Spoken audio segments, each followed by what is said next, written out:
So we're taught to be consumers, which means that we are also taught to impulse buy. Oh, well, I want this, so I'm going to go and get it. Well, I don't have enough credit on my credit card, so I'll just get a buy now, pay later card. Or I'm going to consolidate all of my credit cards into a loan, and then I still have my credit cards available, and I get myself into a worse position because we're impulse buying. What happens if you actually put a rule in place? I'm going to not buy a single thing impulsively. I'm going to stop. I'm going to walk away from the shop. I'm going to take a moment, in fact, 24 to 48 hours minimum. And if I still have these urges that I need, not want, not would like, blah, blah, blah, but I need that, whatever it is, then okay, it actually is potentially something you really actually do need in your life. And by all means, go back and sort it out for yourself. But step away from the impulsiveness, because the impulsiveness, if you imagine it like a trip rope, it's going to trip you up and have you fall flat on your face. The more you have,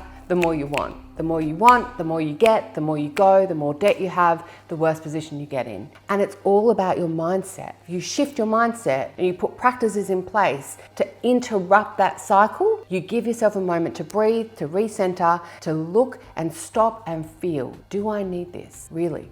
No, really, do I need this? And if you don't, great. And if you do, then okay, grab it. But if you are literally in a position that's stopping you from, like if you have 10 of them at home, let me tell you, you don't need it. You want it. So decipher what is a want, what is a need, whether you love it, whether you like it, and work from there. But step away and do that work outside the shop where the sales assistant isn't in your ear telling you how much you need it or how fabulous you're going to look in it. Because that's an outside force coming into your brain, influencing you, and your little voice inside of your head that we talk about in the Freedom Shift Academy and I refer to as grace, actually is telling you and justifying all the time why it's okay, and you make a split decision that doesn't necessarily serve you.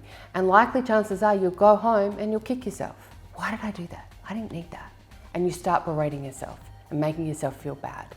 And then a lot of people will go back out and buy more because that in a moment makes them feel better. Can you see the cycle? Time to interrupt the cycle.